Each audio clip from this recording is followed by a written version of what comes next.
बड़ी खबर इसी बीच सामने आ रही है। इजराइल के किर्यात शमोना में मिसाइल अटैक किया गया है। हिजबुल्लाह के हमले से बिल्डिंग तबाह हो गई है। जी हाँ, बिल्डिंग पर जाकर ये ईरानी मिसाइल गिरी है। बड़ी खबर इस वक्त की आपको बता रहे हैं, हिजबुल्लाह के हमले से बिल्डिंग तबाह हुई है। इजराइल के किर्यात शमोना शहर में ये मिसाइल अटैक किया गया है। हिजबुल्लाह की तरफ से ये हमला किया गया था और जिसकी वजह से इजराइल की बिल्डिंग तबाह हो गई है। एक तरफ ईरान लगातार तेल अवीव को निशाना बना रहा है, तो किर्यात शमोना में इजराइल हिजबुल्लाह की तरफ से हमला किया गया। तो एक तरफ लेबनान में इजराइल का ग्राउंड ऑपरेशन लगातार जारी है, स्ट्राइक्स की जा रही है। बेरूत में लितानी रिवर तक बफर जोन बनाने का ऐलान किया गया है। इन सब के बीच इजराइल पर पलटवार करने की कोशिश भी हिजबुल्लाह लगातार कर रहा है। 6 तस्वीरों के जरिए जंग का 34वां दिन किस तरह से महायुद्ध में बदल रहा है, ये आप समझ सकते हैं। तो देखिए, ट्रंप ने अपने संबोधन में आज अमेरिका के पुराने लड़े हुए युद्धों का जिक्र किया। इसमें उन्होंने गिनाया अमेरिका के पिछले युद्ध कितने लंबे चले हैं। इसमें उन्होंने world war 1, world war 2, Korean war, Vietnam war, Iraq war सबका जिक्र किया। बताया कि वर्ल्ड वॉर 1 में अमेरिका ने 1 साल 7 महीने तक लड़ाई लड़ी थी। कोरियन वॉर का जिक्र किया। वर्ल्ड वॉर 2 में बताया कि 3 साल 8 महीने तक हम जापान के सरेंडर तक लड़ते रहे। वियतनाम युद्ध में 19 साल तक हमें लड़ाई लड़नी पड़ी, लेकिन ईरान युद्ध इतना नहीं लंबा चलेगा, ये उनकी तरफ से बताया गया। क्या डोनाल्ड ट्रंप इसको ईरान को भी इन्हीं देशों से कंपेयर करने की कोशिश कर रहे थे? बड़ा सवाल। इसी बीच एक बड़ी खबर है, जंग के बीच ईरान ने बड़ा दावा कर दिया है। जी हाँ, बहुत बड़ा दावा। 37 अमेरिकी सैनिक मारने का दावा किया गया। एक तरफ सुबह सुबह डोनाल्ड ट्रंप आकर कहते हैं कि हमने ईरान को खत्म कर दिया, तो दूसरी तरफ ये दावा किया गया यूएई में अमेरिकी सैनिक मारने का दावा किया गया है ईरान की तरफ से। बड़ी खबर इस वक्त। हालांकि सेंटकॉम ने इसको खारिज किया। सेंटकॉम ने कहा कि इस तरह से प्रोपेगेंडा, फेक न्यूज फैलाने की कोशिश आईआरजीसी लगातार करती रही है, लेकिन अब तक उसकी बातें कभी सच नहीं हुई। एनपी सर, क्या ट्रंप का बड़बोलापन अमेरिकियों को नुकसान पहुंचा रहा है घरेलू स्तर पर, महंगाई से लेकर नौकरियों तक पे? जी बिल्कुल। देखिए, उनके स्टेटमेंट के बारे में हमने इतनी बातें सुन ली हैं। उनकी जो रॉबिन सर की किताब लिखी हुई है वो भी मयंक सर ने पेश कर दी है सभी को।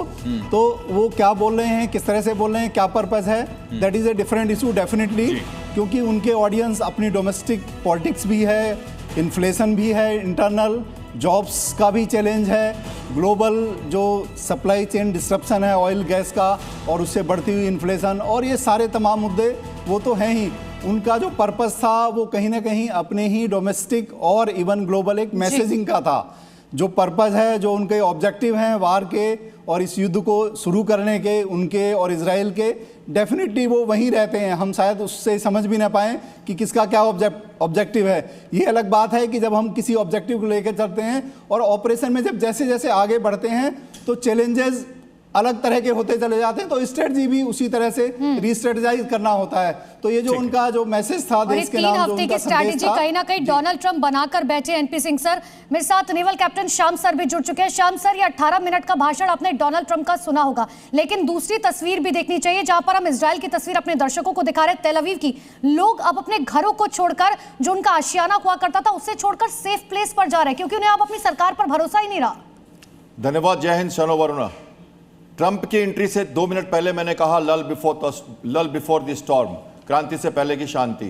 और आपके चैनल से 1 मार्च से लगातार जो मैं कह रहा हूं, आर्टिकल जो आपके चैनल पे लिखे मैंने, वो सब ये कहता है कि ये स्लो वॉर है, लंबा चलेगा। और ग्रैंड संघ की कसम भी दिलवा दी उन्होंने। डिफेंस सेक्रेटरी मिडिल ईस्ट गए थे, वहां से मिल के आए परसों। उन्होंने कहा हमारे सैनिक चाहते हैं बड़े वेपन्स, हम लड़ाई के लिए तैयार हैं। मोरल बूस्टिंग लेक्चर था, बिल्कुल पूरी तरह से तैयार था। ये देश को एक्चुअली मनोबल उठाने की ये कोशिश की गई और कुछ नहीं था। वियतनाम और वो मनोबल गिरा क्यों सर? श्याम सर, ऐसा क्यों लगा आपको? मनोबल गिरा नहीं है, वो देश को तैयार कर रहे हैं। और ये भी आप मान के चलो कि वो पुराने अमेरिकी प्रेसिडेंट्स का लाइन टो कर रहे हैं, जो उन्होंने अपने भाषण में कहा, जो आपके चैनल पे मैंने कहा कि अमेरिका ट्रंप के थ्रू वॉर नहीं लड़ रहा। ये अमेरिका 47-48 साल से लड़ रहा है। 5 साल में जो सेंटकॉम में हुआ है, उसकी जो लेखनी मैंने आपको दी है लिख के, उसको पढ़िएगा तो लगेगा कि ये वॉर अफगानिस्तान वॉर के बाद से शिफ्ट हो गया सेंटकॉम का, और पूरा का पूरा परिवर्तन लाया गया। एडमिरल कूपर को बिठाया गया और पिछली लड़ाई में 12 दिन उन्होंने उसको सूंघा, समझा और फिर पूरी नीति के साथ आए हैं। अब वो वापस नहीं जाएंगे, इसके लिए वो अपने देश को प्रिपेयर कर रहे हैं। ये बात था आज की भाषण में, जो बिल्कुल क्लियर है। रविंदर सर, अगर डोनाल्ड ट्रंप बार बार ये कह रहे हैं कि हमारे ऑब्जेक्टिव जो थे वो पूरे हो गए हैं, तो फिर युद्ध किस मकसद से अब अमेरिकी सेना वहां लड़ रही है? दो चीजें और एक चीज और याद रखिए, ये जो युद्ध कंटिन्यू हो रहा है इसमें एक मदद इजराइल को ये मिल रही है कि इजराइल अपनी टेरिटरी की एक्सपेंशन कर रहा है। इस युद्ध का एक वो भी ऑब्जेक्टिव है। इस समय इजराइल लेबनान में एरियाज ऑक्यूपाई कर रहा है, उनको खाली करवा रहा है विलेजेस को, और जो लिथनी रिवर है लेबनान की, वहां तक इजराइल जाने के पूरे प्रयास में है, जल्दी से जल्दी कर ले। सर लेकिन पहले भी इस तरह से कोशिश इजराइल ने की थी एक्सपेंड करने की, वापस करना पड़ा था 2007 में, उसके पहले 85 के दौरान भी। Yes, you are absolutely right, but फिर से प्रयास हो रहा है और अब की बार सक्सेस का चांस ज्यादा है, क्योंकि हिजबुल्लाह इतना ज्यादा बीटन है। उस समय हिजबुल्लाह के ऐसे हालात नहीं हुए थे, तो एक इजराइल को ये मदद हो रही है। दूसरी बात, ये कह रहे हैं कि हमारे ऑब्जेक्टिव मीट हो गए हैं, लाइक नेवी, एयरफोर्स वगैरह वगैरह कर दिए, पर अभी भी कुछ बचे हैं, यूरेनियम फॉर एग्जांपल लीवा। बट उसके अलावा बात है कि पीछे हट इसलिए नहीं पा रहे हैं अभी, क्योंकि इजराइल और गल्फ कंट्रीज, बिल्कुल रॉबिंदर सर, और देखिए कितना ये जस्टिफाई होगा डोनाल्ड ट्रंप का कहना कि 3 हफ्ते और युद्ध चले।